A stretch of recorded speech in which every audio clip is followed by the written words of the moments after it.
Olá, sejam bem-vindos ao Band Entrevista. Estamos no Junho Laranja, mês dedicado ao diagnóstico, prevenção e tratamento da anemia e leucemia.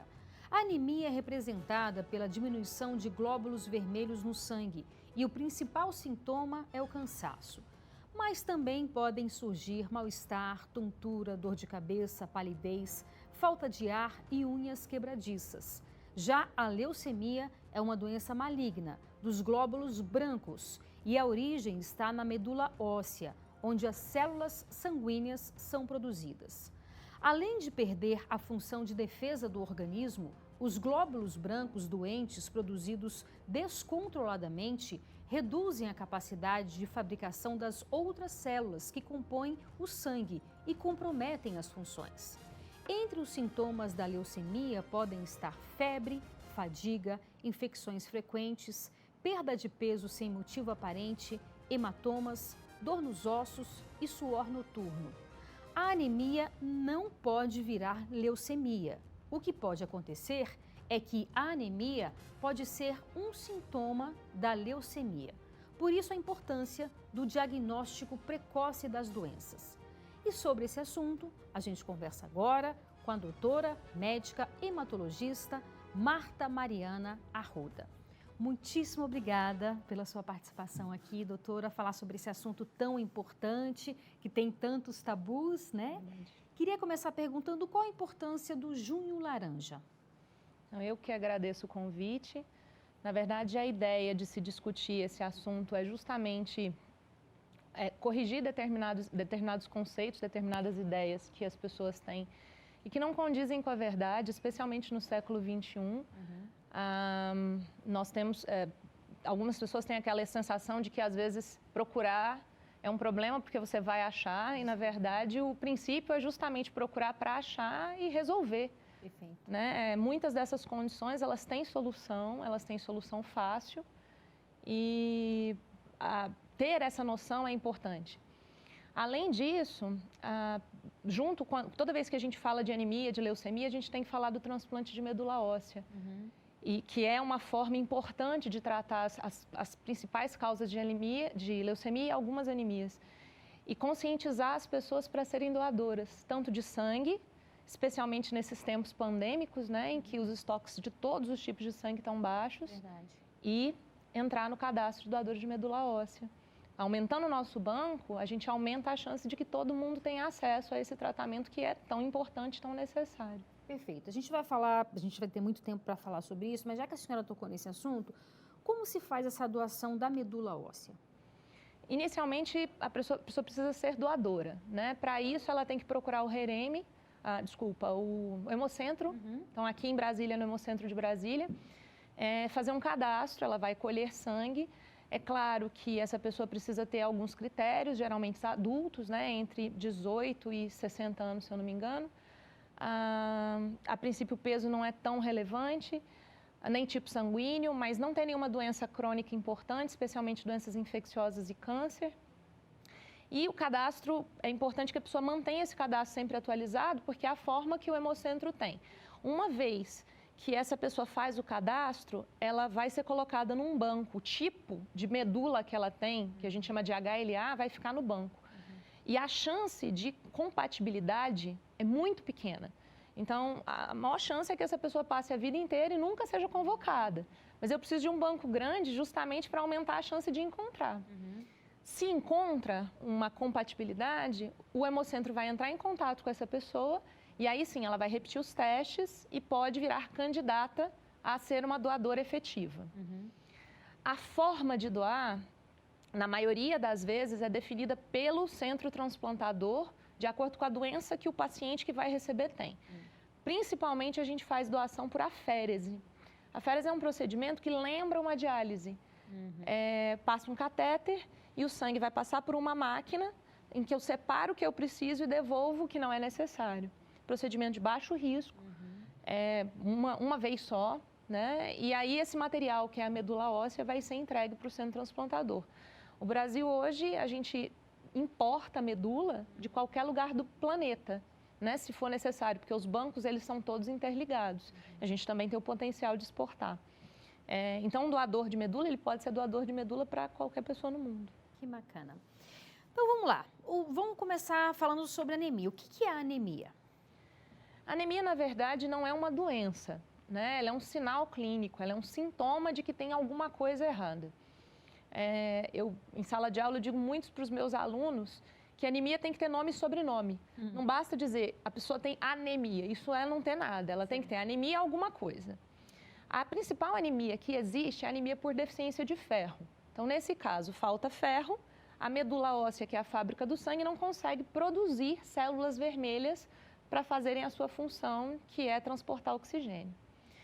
A anemia em si é isso, redução de células vermelhas. O motivo dessa redução é que varia. Então, eu olho o hemograma, que é o exame que define a anemia, e eu encontro lá as hemácias, as hemoglobinas e o hematócrito baixo. Pronto, tá definido o diagnóstico de anemia. Aí vem a segunda parte. Por que é que eu tenho essa anemia? O manejo de cada uma delas é diferente de acordo com a causa. A principal anemia que a gente tem no mundo é a anemia por deficiência de ferro. Estima-se que aqui no Brasil nós tenhamos 50% das mulheres em idade fértil com deficiência de ferro. Não necessariamente a anemia. A primeira parte é ter a deficiência de ferro, depois ela desenvolve a anemia. Então, assim, é um problema de saúde pública, é um problema importante e que atrapalha inicialmente a qualidade de vida, você mesma colocou, fraqueza, cansaço, mal-estar, a perda de performance, dificuldade de fazer as atividades de vida diária. Eu digo no consultório que a pessoa está com freio de mão puxado, tudo é difícil, né?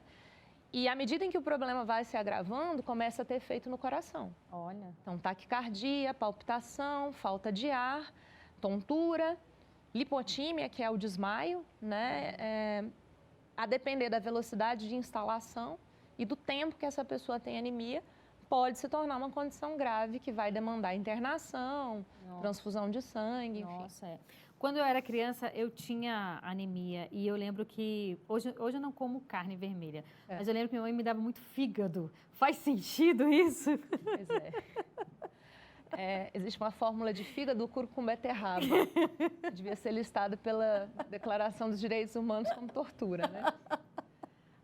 Na verdade, até que faz para a criança, né? A anemia por deficiência de ferro, em crianças, a gente atribui uma parte delas à baixa alimentação, né? E as melhores fontes de receber ferro na dieta são as fontes animais, especialmente carne vermelha e fígado. É um ferro de mais fácil absorção. Criança geralmente não gosta, né? O paladar infantil normalmente não envolve carne. E aí o pediatra sempre orienta a mãe, melhora a alimentação dessa criança, com carne, com fígado, enfim. No adulto, a gente diz que não existe anemia por deficiência de ferro por falta de comida.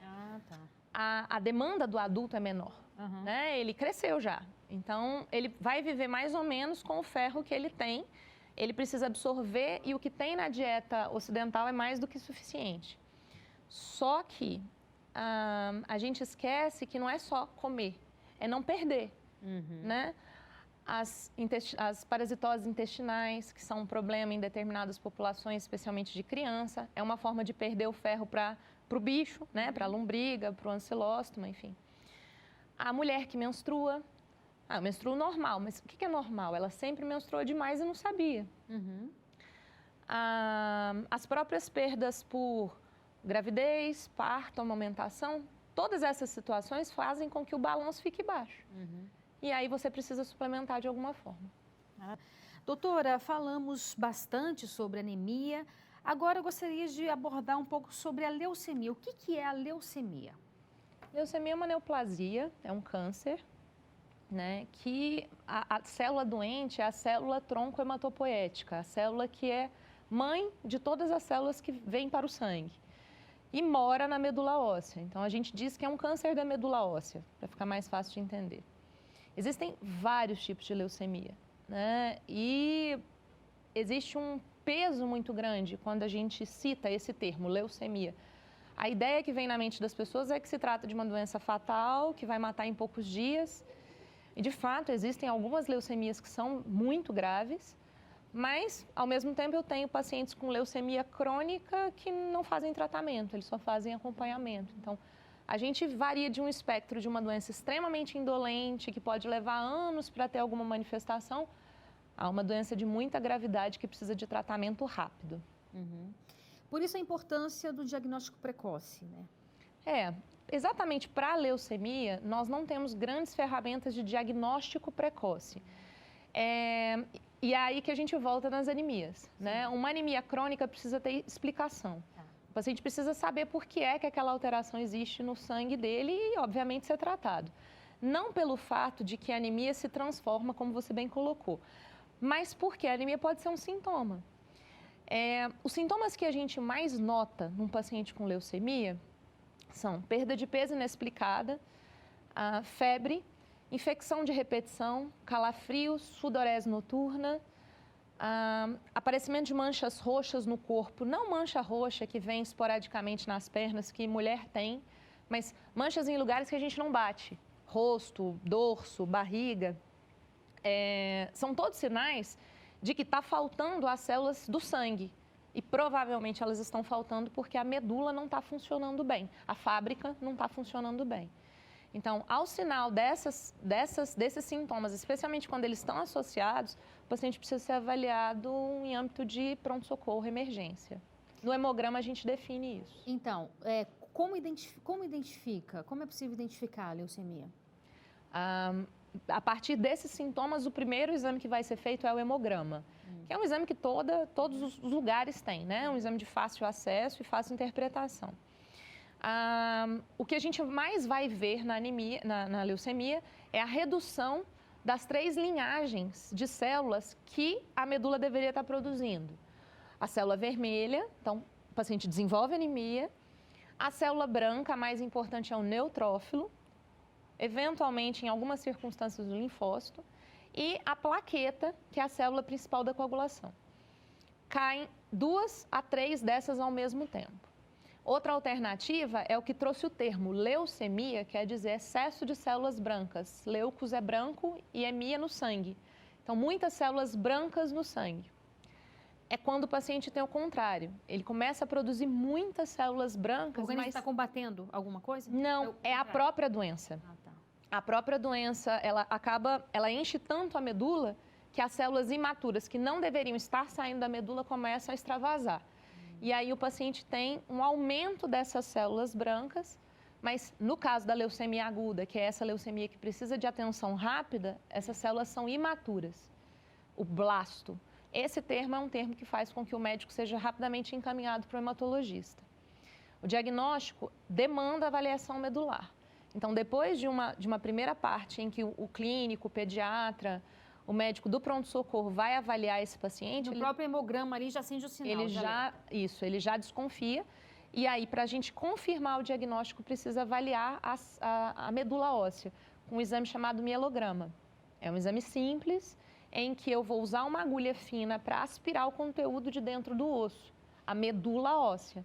E aí avaliar essas células no laboratório. Olhando para elas e fazendo algumas marcações, eu consigo dizer se é ou não é leucemia e qual é o tipo de leucemia com qual a gente está lidando. Uhum. É importante a gente observar que durante décadas atrás, né, o diagnóstico de câncer talvez fosse uma sentença de morte, mas muito se evoluiu, a ciência evoluiu, a medicina evoluiu e hoje está muito longe de ser. Sim. Né? Hoje nós temos, você mesmo falou, hoje nós temos pacientes que sobrevivem, vivem e convivem, né? E passa a ser uma doença crônica. Sim. Né? Então, é importante a gente passar isso para a população, porque é muito interessante o que você falou. Tem pessoas que não vão ao médico com medo do diagnóstico. Sim. E, na verdade, o raciocínio tem que ser o contrário, né? Você tem que descobrir porque tem tratamentos para que você possa conviver com a doença. E o século XXI foi muito generoso com a hematologia em específico.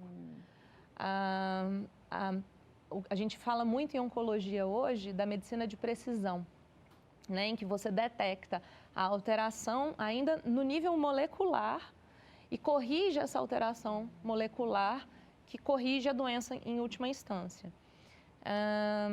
no final do 2003, eu já era médica, surgiu a descrição de um tratamento que transformava uma doença, que transformou, né, uma doença, que é a leucemia mieloide crônica, de uma doença em que os pacientes iriam falecer da doença em 3 a 5 anos, para uma doença com a qual você convive tomando um remédio. Foi ontem, aconteceu há muito pouco tempo, né? Esse foi o primeiro tratamento desse tipo que trouxe benefício e depois dele já tem mais, não estou exagerando em te dizer que existem mais 200 medicações diferentes para diferentes tipos de câncer que têm precisão-alvo, que são voltados especificamente para a alteração que causou a doença. Com melhora brutal, tanto na sobrevida quanto na qualidade de vida dos pacientes. Então, de uma doença incurável que levava 100% dos pacientes à morte em poucos anos, eu passei para uma doença que é mais fácil tratar do que um hipotireoidismo, do que uma hipertensão. É um remédio que a pessoa precisa tomar todos os dias e passar no médico a cada 3 meses para avaliar a resposta desse remédio. Enfim, hoje a gente tem a sobrevida dessa população igual da população geral. Então, o mais importante é não desesperar com o termo e entender que tem solução, né? Até mesmo para as leucemias mais horrorosas, que são as leucemias agudas, tem solução, tem tratamento. Ótimo, maravilha. No SUS, inclusive. Muito bem. Doutora, existe um grupo específico mais afetado pela leucemia? Sim, a leucemia é a neoplasia, é o câncer mais frequente em crianças. É duro, né, ouvir isso. A boa notícia é que mais de 80% dessas leucemias são curáveis, ou com quimioterapia, mais frequentemente, ou com transplante de medula óssea. Então, a despeito de ser um problema, é porque criança também não é para ter câncer, né? Então, eles têm uma prevalência e uma incidência menor. Mas as taxas de cura são muito altas. Então, sempre que uma mãe desconfia que uma criança começa a aparecer com mancha roxa, ela está mais cansadinha, fica mais pálida, o hemograma resolve essa dúvida, né? Com o hemograma, a gente é capaz de fazer essa investigação inicial. Já nos adultos, nós temos mais formas de leucemia, né? Na infância, a leucemia linfoblástica aguda, mais frequente. Nos adultos, a gente tem mais formas, mas aí a incidência é menor do que de outros cânceres que são mais importantes, né? Mama, próstata, pulmão, nós vemos com mais frequência. Mas aí nós temos outras doenças, são doenças diferentes no adulto. A leucemia mieloide aguda é uma leucemia vista mais em idosos. E no grupo mais afetado infantil, existe uma faixa etária ali que costuma afetar mais ou não? Não, e, assim, é até, de novo, duro dizer isso, mas a criança que não é extremamente jovem, então entre 2 anos e até 10 anos, ela consegue taxas de cura ainda maiores. Quanto mais velha a criança vai ficando, mais difícil é o tratamento e a leucemia linfoblástica do adulto é uma das mais difíceis da gente combater. Mas, geralmente, na primeira infância, as taxas de cura são maiores. E como é que é? Você estava falando aí sobre o avanço, né? Sim. Mas existe ainda a própria quimioterapia? Sim. Em alguns casos é preciso fazer uso desses tratamentos? Ainda na maioria dos casos, uma ferramenta importante no tratamento das leucemias agudas. A maior parte das leucemias crônicas a gente pode tratar com essas terapêuticas-alvo. Porque, assim, a ideia que as pessoas têm da quimioterapia é aquele remédio que toma na veia, que faz o cabelo cair. E não é bem assim que funciona, né? Que dá muita náusea e a pessoa vomita muito, enfim. Ok, isso ainda existe, né? As terapêuticas citotóxicas, mas você tem tratamentos para a leucemia, que eu também chamo de quimioterapia, orais. Eu tenho tratamentos que têm um perfil de efeitos colaterais bastante manejável. Hoje, a gente não avançou só nos tratamentos, a gente avançou no suporte. Então, eu tenho remédios para evitar a náusea que são muito mais potentes. Eu tenho, algumas situações, não é o caso da hematologia, mas ferramentas que fazem o cabelo não cair. Enfim, a despeito da necessidade de quimioterapia, a doença é pior do que o tratamento. E hoje, cada vez mais, a gente está desenvolvendo tratamentos que são menos agressivos, mais fáceis de serem conduzidos. A gente hoje induz leucemia aguda em casa. Alguns pacientes não precisam de internação, alguns não vão precisar de transfusão. Então, a despeito de ainda ser um problema grande, a perspectiva de melhora é nítida. Você que trabalha e está convivendo com esses pacientes, a saúde mental desses pacientes, né?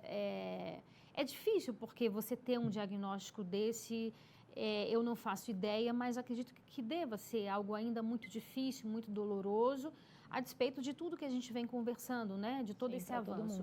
Mas você tentar se manter otimista, você tentar se manter fortalecido, seja por meio de alguma crença religiosa, seja por meio de um suporte psicológico, psicanalítico, isso faz diferença no tratamento também? Indiscutível, né? Médico sozinho não faz verão. A gente precisa, todos os centros de oncologia dignos do nome, eles têm uma abordagem de multiespecialidades médicas, mas principalmente de múltiplas especialidades dos outros profissionais de saúde. Então, a abordagem da enfermagem é muito importante, eles estão em contato direto com esses pacientes, então eles acabam percebendo muito esse risco psíquico e atuando em cima disso.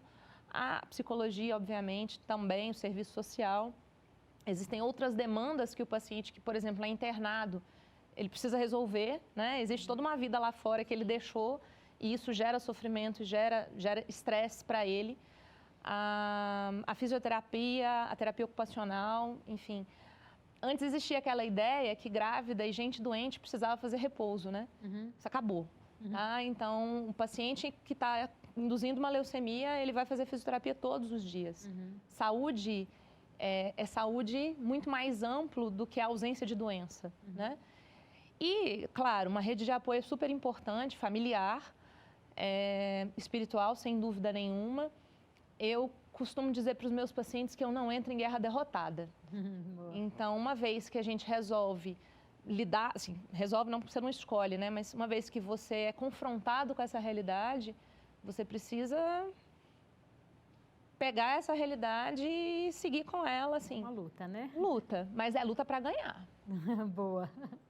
Maravilha, doutora. A gente está terminando e deixo aí esse tempo final para as suas palavras, para quem está passando por essa situação difícil. Isso é complicado, mas eu queria falar de uma outra coisa que a gente não citou. Nós estamos no meio de uma pandemia e os estoques de sangue nunca estiveram tão baixos, né? Essa é uma ferramenta da qual a gente ainda não prescinde. Nós precisamos dela, não só o hematologista, o oncohematologista, o oncologista, mas em quase todas as áreas da medicina, né? Então, além da doação de medula óssea que eu já citei, eu queria que as pessoas lembrassem que a gente precisa de sangue, especialmente agora na pandemia, né? O doador regular de sangue é um cidadão que faz uma diferença brutal para toda uma cadeia de pessoas que está em sofrimento, né? Até para a gente, quando falta sangue, é um sofrimento para a gente. Então, e, de novo, né, para as pessoas que estão lidando com doenças hematológicas, lembrar que tem solução, né? O mais importante é descobrir, fazer um plano de tratamento e buscar esse tratamento porque tem solução, tem o que fazer. Maravilha. Muitíssimo obrigada pela sua participação, foi ótimo. O prazer foi meu, agradeço demais o convite. Que agradeço. E o Band Entrevista fica por aqui, muito obrigada pela sua companhia. Aproveite seu fim de semana, nos vemos sábado que vem, use máscara e, se possível, fique em casa. Tchau, tchau.